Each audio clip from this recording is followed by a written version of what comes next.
Welcome to Eviliv3, the live media commentary show that answers the question, what do the Beach Boys have to do with Detroit? Subscribe if you're new to the channel because today we are reviewing Justified City Primeval, Episode 4, Season 1, Kokomo. We're going to get there fast, and we're going to take it slow. That's where I want to go. All right, so this was an interesting episode. And before we even get into any of this, I have to say, I felt the absence of Willa, Raylan's daughter. I mean, they did one little scene where Raylan looks at like a picture of her just to sort of prove like, yeah, she still exists in canon, I guess. But aside from that, I like the dynamic that she brings. Even if I don't believe everything she says, through dialogue, I actually like her being a part of it. Her absence, however, provides an opportunity for Raylan to be the old Raylan Givens. The one that's just sort of like off the cuff, breaking rules if he has to in order to get the job done, which is generally just convicting the criminal or capturing them. But we didn't get that. This is a more mature Raylan Givens, one that really wants to toe the line and go by the book. Part of that could be that he's not in his own stomping grounds. He's in TPD's, Detroit Police Department stomping grounds. Maybe he doesn't feel like he has as much authority, or he doesn't want to step in anyone's toes, or whatever it is. Throughout this entire episode, I was waiting for him to sort of toe the line or go over it, and he never did. He always played it straight. That's not really the Givens I know and love. The Givens I know and love, he'll break a few eggs to make an omelet. You know what I mean? Sometimes those eggs are heads of criminals. In either case. I did really enjoy this episode, though. So we pick up right at the tail of last episode where it sort of cut to black, and I guessed that Clement killed, what's his name? Skender, this Romanian dude. But in reality, he didn't kill him at all. He just, broke his leg with his own panic door as it came down to crush his leg. And the only reason why he did that is because he's pissed that there wasn't money in the safe. I mean, Clement is a complete loose cannon, but he is actually his own worst enemy at the exact same time. I don't think he cares, but as far as a character development goes, he's a horrible character. Because he's so short-sighted, because he doesn't have that long game, he's going to cut his nose off to spite his face at some point. And then he's not even going to care that he did that. So it kind of bothers me. Anyway, Sandy the whole time was in stark opposition to him going through with it and crushing the dude's leg because of the clear retaliation that is going to happen. He's a part of the... what is it? Albanian mafia. A mafia. You're one dude. That's it. You're just one guy who thinks he's got a hard-on for the rest of the world and he can do whatever he wants. That's a mafia. If you do this, they're coming after you, everyone you know, everyone you've associated with, period. And so he goes through with it because he doesn't give a damn. He's a sociopath. He only thinks in the moment, and it's infuriating. So he breaks the dude's leg. Then, of course, the police are all called. Ambulances are called. Clement and Sandy, they pop smoke and get out of there. So as soon as the DPD finds out about this guy, knowing he's tied into the Albanian mafia, they decide to go talk to the massive boss of the head of the mafia that's in Detroit. They finally get an audience with him, and they're like, look, simmer down, help us find Clement. Let's help us find the guy who did this. They're not dropping his name quite yet. And then the partner that Raylan is with, Brill, Detective Brill, or Agent Brill, or Policeman Brill, I don't know, weird name. He drops the name intentionally, saying, look, it was Clement, and you should probably, kill him and stuff. And Raylan's like, what the fuck are you doing?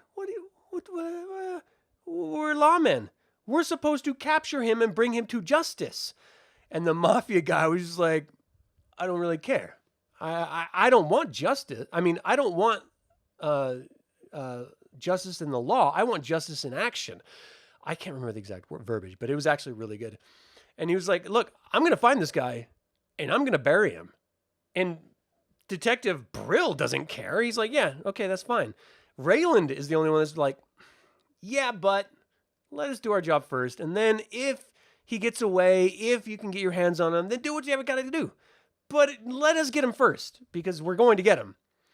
The whole point was to get, I'm sorry, I'm trying to find it. Skender himself, he's trying to get his boss to tell Skender to snitch and admit who it was so that then he, in court, can say Clement did this. And then they could convict Clement. But they don't want to do that. They just want to off him, which that's what you do in the mafia. So, no big deal. And so Raylan starts going door to door to everyone saying, look, if you're connected with Clement Mansell, this mafia is going to come and kill you, including to his attorney. So he goes up to the attorney and she's like, look, this is my job. I'm used to this and everything, right? She's being a tough, sassy attorney woman. So ultimately, she ends up getting tailed, and the first thing she does is call Raylan for help. And then after he saves her ass, she's like, I don't really need your help, and drives off. You called him. You clearly need his help. Why are you acting as if you don't need his help? Why are you putting on this pretense of toughness when you know you are not tough? I've never understood this about people. Not everyone's a tough guy. I don't want to get hit in the face. If I have to go toes with someone, I'll get hit in the face and then I'm going to cry about it. But I'm not going to seek out getting hit in the face. Like, it sucks. Why would you want to be like murdered or decapitated or tortured when you could just be like, nah, I'm going to decide life is my option. I'm going to live. I'm going to choose life. I don't understand it, but that's what she does. So ultimately, she goes over to Sweetie, who at this point has already talked to Clement, right? So Clement and Sandy immediately go from busting Albanian leg to visiting Sweetie about the gun that Sandy had hidden in his bar. So he's trying to clean it up and stuff, like the bar. He's trying to clean the bar up. And they walk in, and he's like, what do you want? What's going on? And they're like, well, we heard there was a gun left here. And he's like, a gun? You better be glad that I found it. He immediately sort of coughs up the fact that he does have the gun. And then Clement's like, look, I need your help, man. I'm not going to send you down the river. I'm not going to fold on you. We're a partnership, and we've been a partnership for a long time. And as far as Clement's concerned, that's true. They have been working together for a very long time, and they are good friends. So he doesn't want to sell out Sweetie. There's no reason for him to do it. He's got a benefit out of Sweetie because of this relationship. So I don't really understand why Sweetie is worried other than the fact that Clement is just a loose cannon. And so he's worried about being connected to a loose cannon, which is understandable. So Sweetie's hesitant. He's like, look, I don't want anything to do with you anymore, man. This has gotten too much heat. I don't want to go down for this. And Sweetie's like, well, and he pulls out a book. He's like, this is the judges that he killed. Blackmail book. So it's literally a book of everyone the judge has been in contact with. The judge was corrupt, obviously. And all the blackmail information about those people. So now Clement and Sweetie can use this book to continue blackmailing people and make untold sums of money in the process. So now Sweetie's like, screw that deal I was going to make with the attorney because this is me getting my comeuppance. Like, finally, I'm going to get what's mine. And so then the lawyer comes by and she's like, look, I got you that deal you wanted. These are the terms of it. And he's like, no thanks. I'm good. She's like, what the fuck are you talking about? And then he tells her about the book. She's like, that's real? I can't believe that's real. And he's like, look, you come in on it. We can all get our beaks wet. We can all benefit from this. And there's a moment because she has that criminal background, with her ex-husband or lover, whatever the hell that relationship is.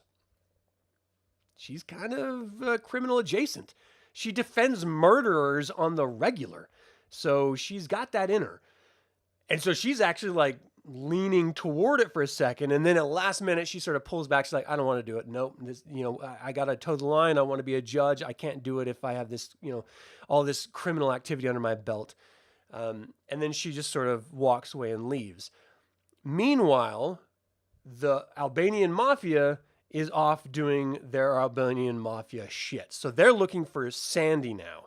So they'd already tailed the judge, and we saw that fall out at the very end of the episode with Raylan being called in to rescue the judge, or the attorney. Sandy is with Clement at some fine dining restaurant because that's just what you do. And Clement's complaining about his steak like it's some normal afternoon, not one where he just crushed a dude's legs and then set up a blackmail operation with Sweetie over a judge's ex-book. Really crazy, this guy. So he's like complaining about the meal. The Albanians go to Sandy's apartment where her roommate is a firecracker of a woman, beautiful. And she's telling these Albanian thugs to get the fuck out of here. She doesn't want them there. They pull out some fucking pliers and they threaten to rip her teeth out if they don't get Sandy to come there. So the roommate calls Sandy and she's like, look, you have to come home. There's broken pipes everywhere. I need you here now. She's doing her best to placate these mobsters, or else they're going to rip her teeth out with a wrench. Like, not a wrench, but a pliers. And the whole time, I'm just thinking, oh, that's going to be horrible. That's terrible. They're never going to do that. And then they do it. They rip out like one of her front teeth. Because Sandy took forever because Clement didn't want to leave until he got his steak and he finished his steak. And the whole time she's like, but my shoes are there. My clothes are there. They're all going to get ruined. And he's like, we're not leaving until I finish my steak. Yeah, he's an insane person. And so ultimately, Raylan and the DPD track down the mobsters, bust in the door because they were looking for Sandy to protect Sandy, see one of her teeth out in pliers, and then the guy who pulled her teeth out runs for it. That Brill detective guy runs after him, ends up gunning him down. Raylan grabs the other Albanian guy and puts him in prison. And the whole episode ends with Raylan watching the judge's or the attorney's house. And then she looks out the window, sees him. She comes out with a bottle of bourbon and she's like, you like Blanton's? And he's like, you know I do. And they sit there having a sip of Blanton's. And the whole time I'm wondering, are they going to fuck? They're clearly cool with each other. They're both adults unencumbered. Raylan clearly kind of has a thing for her, even though she's not his typical type. In all the past seasons of the original Justified show, he's really into thin, tall blondes. This is a thick black woman. Nothing wrong with it. I'm down with it. And apparently so is Raylan. So I feel like they should be doing something, but instead they're just sipping on Blanton's, which again, ain't a bad way to close out an evening. But then I'm sitting here wondering, where's the daughter? Again, he had mentioned the daughter is with the mother in Miami, so she's safe and sound and everything.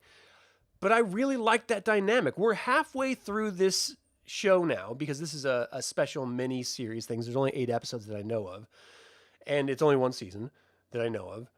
And so we're halfway through the entirety of the story that they have to tell. I'm hoping he goes back and picks up his daughter and they go to whatever they were planning on doing, whether it's Graceland or the camp or something. I want resolution with the way he left her, which was really the way she left him because he took the call instead of talk to her. I want that relationship to be tied up. I want them to really connect with each other because, again, I'm living vicariously through it with my own daughter, and I want to connect with my daughter. So I want him to be able to connect with his, and then maybe I'll be able to connect with mine. It's just that's how the world works, you know? If it doesn't happen on TV, then it can never happen in real life, right? Right? Anyway, this was a great episode, though I thought it was weird, the Kokomo song playing as this weird mood song throughout the third act. It did not land. It did not work at all. With the original Justified series, it was this amalgamation of country and hip hop music that sort of defined the drug dealing Kentucky hollers. With this set in Detroit, it's all rock and roll. Some of it's bluesy rock, some of it's just traditional hard rock. But to have the Beach Boys? Talk about a weird choice. And I get, like, there's a scene where Clement Mansell is singing it to convince Sweetie of joining him because we can blackmail all these people, then we can go to whatever island you want to go to, Aruba, Jamaica, boy, I want to take you. You know, I mean, he's like singing the lyrics, and then the lyrics swell to the actual Beach Boys song, and then it sort of cuts to where everyone in this series is at that moment. It just doesn't match up. It's weird. It's a strange choice. Now, one thing about this episode is it was directed by Gwyneth Horder Payton, and this is the first directing credit for that individual. I don't know if that's a boy or a girl, so I can't say Gwyneth. I assume it's a girl. Nowadays, you never fucking know. It was written by Taylor Elmore. Now, this is the what is it called? The estate holder of Elmore, the person who wrote all of these novels in the first place. And it's his first time doing any sort of writing credit. And so he wrote this episode, and so maybe he just really likes Kokomo, or for whatever reason in his head, he feels like, you know, it must be good. A bunch of critics are saying that this feels very Elmore, like the traditional writings in his short novels and short stories and stuff. So maybe he was channeling his pops. I don't know. But for me, wildly out of place, did not fit with the theme of the actual show. And it's the one time where I was looking at Raylan the whole time going, come on, man, do your thing. Your daughter's safe. It's just you. Be Raylan. Like, do it. Do it, man. Do it. And he wouldn't. He just was towing the line the whole time. So I guess that's the progression of the character in the novels, where he just starts doing stuff a little bit more by the book the older it gets. I understand it, and I can accept it. I just kind of miss the more, you know, off the cuff Raylan Givens is all. But in either case, I give this 4 out of 5 evil eyes. It's better than last episode because of the writing, because of the characters. I missed Willa a little bit, and I missed Raylan from the original Justified series a little bit. But I really did like the way that this progressed. It was mob retaliating against Clement seemingly unaffected by the massive chaos he instigates all around, and everyone else is sort of suffering because of the fallout of his actions. Traditional sociopath, and I can't wait to see him get what he has coming. But I fear it's not going to be until the 8th episode and the end of this series. But you know what? It's worth watching. This is a great series. It's not amazing like the original Justified series was. That was just stunning. This is fun, and I'm enjoying it a lot. It's a nice sort of return. It sort of reminds me of Deadwood, when Timothy Oliphant was a brilliant Marshal, sort of lawman in Deadwood, and then the show ended prematurely after 3 seasons, and then they finally, years later, got around to making a film, which picked up years later after the characters, and it felt a little off too. So I'm sort of comparing this to the Deadwood series to the film in the same way that the Justified series is to this mini-series. It's a little bit different of a vibe. It doesn't quite capture everything the original did, but there's enough there to still feel good about it. That's where I am. I feel good about this. I'm not in love, but I'm digging it. Let's have a glass of Blanton's and see where the night takes us. All right. Well, thank you all so much for tuning in. Let me know what you thought about this particular episode in the comments below. As always, remember, the evil spelled backwards is live, so get your asses out there and be evil.